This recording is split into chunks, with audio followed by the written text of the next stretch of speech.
right, so the dust has settled on the hiring of Matt Rhule, and I think now the focus can kind of get on to what type of offense, what type of defense are the Huskers going to be running now under Rhule. And so in this video, I'm going to talk mainly about the offense. What style, what type of offense is Nebraska going to run? And I think when we do this, and I wanted to wait to make this video till we had some naming of some assistants, and we've done that. Marcus Satterfield is coming over from South Carolina as the offensive coordinator. There's a lot of talk about Jake Peets coming over as the quarterback's coach, and we have E.J. Bethel coming from UConn as the running backs coach. And so I think now that we know a little bit, plus looking back at what Matt Rhule's done at Baylor and at Temple, I think I have a good gauge and idea for what Nebraska's offense is going to be. And, if we look at Baylor, and I don't think Nebraska's going to run what Baylor did, but at Baylor, Matt Rhule adapted to his conference. And as Nebraska fans know from Nebraska formerly being in the Big 12, it's a high-scoring, up-tempo league. And to keep up with the Joneses, you have to score points. And so Matt Rhule did that. He adapted his offense, went to more of a spread. They ran a lot of 3-4 receiver sets, one back, a lot of run-pass option RPOs, and they played us some tempo. And they did that to keep up, and he was pretty successful in his last 2 years at Baylor, running kind of that hurry up. I wouldn't say hurry up offense, but just kind of moving the ball around and playing with a little tempo, spreading the ball out. Quarterback had a little run element, but not like he wasn't Adrian Martinez out there. He wasn't Lamar Jackson. He was just, hey, it's not open, I'm going to take off. Baylor ran a lot of outside zone. Most of their runs were to the perimeter, but I think a lot of that was because of their speed. Baylor under Matt Rhule had a ton of speed, and when you have that speed, you want to get out to the outside to get there.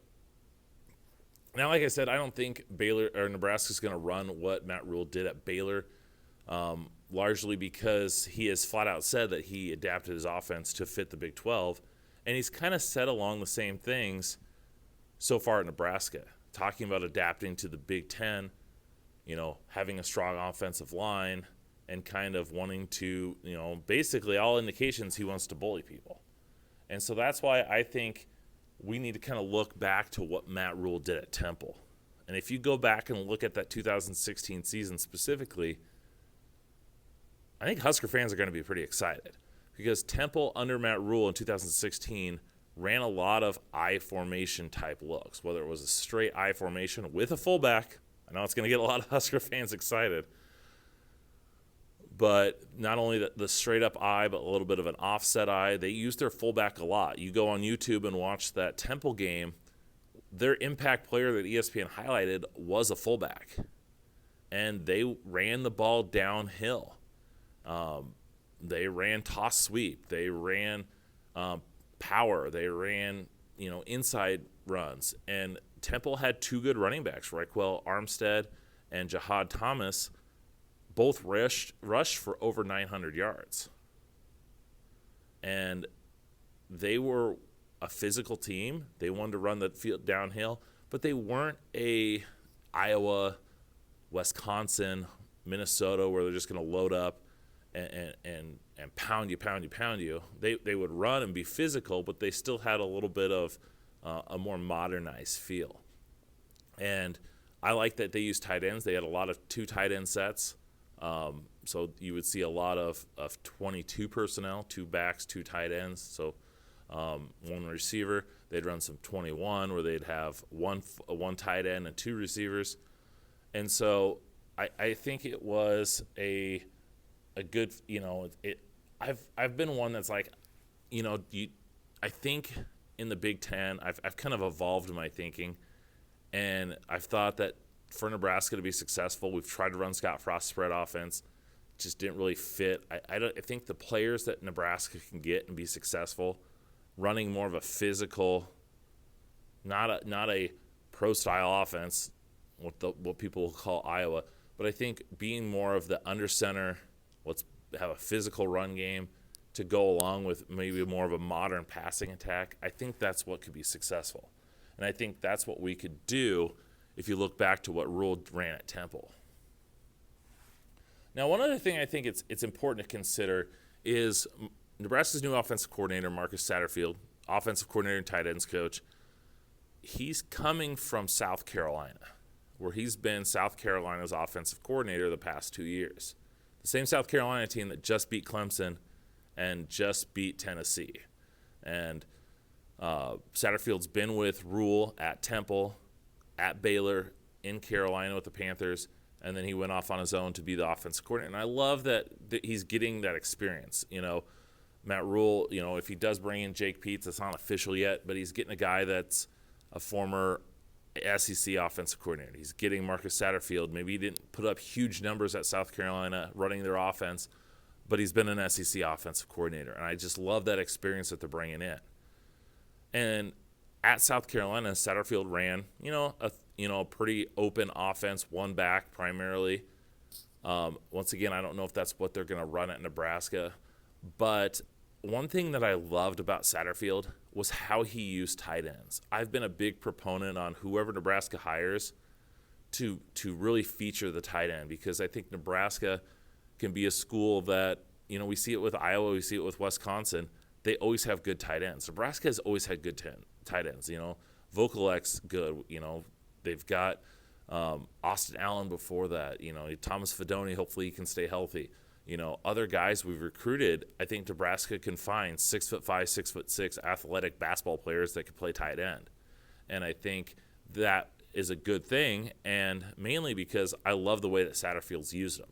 At South Carolina, he ran probably 2 tight ends pretty exclusively. They'd still run 4 wide receivers, and they'd run empty sets and that. But he had 2 tight ends in quite a bit, and he used them in a variety of different ways. I think he played like 3 or 4 different tight ends. One was a pseudo fullback, and they used him, kind of moved him from, he would play at like an inline, they play him back as a fullback. They have another guy, Jaheim Bell, who's probably maybe a top 50 NFL draft pick this year at tight end, and they moved that guy all around. They'd line him up in the slot. They'd line him up, just moving him around and getting the ball to him in different situations. And I think that would be something that I think Nebraska could use. Thomas Fedoni was an incredible athlete coming out of Council Bluffs. Hasn't stayed healthy, but we see what Brock Bowers is doing at Georgia and how they move him around. And Fedoni was right there. I think Fedoni was ranked higher than Bowers. So if Fedoni could be healthy, he's a guy that you just move around, get him to where he needs to be, and get the ball in his hands. And with that, with Satterfield, I think that really fits. You run that Temple-style offense with a little bit more modern passing attack. You add the tight ends, add in what Satterfield's been willing to do, and I think it really fits with what Nebraska wants to do. Now, kind of wrapping up, one thing I did notice, so I went back and watched Temple from 2016. I watched Baylor in the last year. I watched South Carolina this year. All 3 had a lot in common. They all used RPO, so Nebraska's going to run some RPO. I don't think it's going to be heavy on it, but they're going to run some RPO. They like to use that quick wide. A lot of success at all 3 spots. Fly sweeps were a staple of all 3 teams. At Temple, what I liked is like I said, they had 2 good running backs, and they'd put one of them out in kind of the slot and run them on a fly sweep, especially around the goal line. Had a lot of success with that. And Matt Rhule's had some good wide receivers. At Temple, he had Ventrell Bryant early in his career. That 2016 year, he was a redshirt sophomore, put up huge numbers, just under 900 yards receiving. At Baylor, in his final year, he had Denzel Mims, who ended up being a second-round pick. He had 1,020 yards and 12 touchdowns. So, yes, I focused a lot on the rushing attack for Nebraska because I think they're going to be a run-first team. But Matt Rhule's also shown that he can have a feature receiver that could put up big plays and have a big impact. So I'm really excited for what this offense can bring. I really hope they do bring in Jake Peetz because I've been a long proponent of getting somebody from that Kyle Shanahan, Sean McVay offense because half of the NFL teams run that, and you're getting that with Jake Peetz. I like that Satterfield and Peetz have both been SEC coordinators, but I've also liked that they've also worked with Matt Rhule. And so you have a lot of cohesion, a lot of shared vision, and I think that'll be a perfect fit for what Nebraska needs. So I'm very intrigued, very optimistic on what this offense is going to be. So I hope you are too. Thanks for watching. I hope you enjoyed this. Make sure that if you aren't already, hit that subscribe button, hit the bell for all your notifications. Also, make sure you're following me on social media, draft_Brian, everywhere you can find it, Twitter, Instagram, Facebook. Thanks for watching. Hope you enjoyed. Till next time.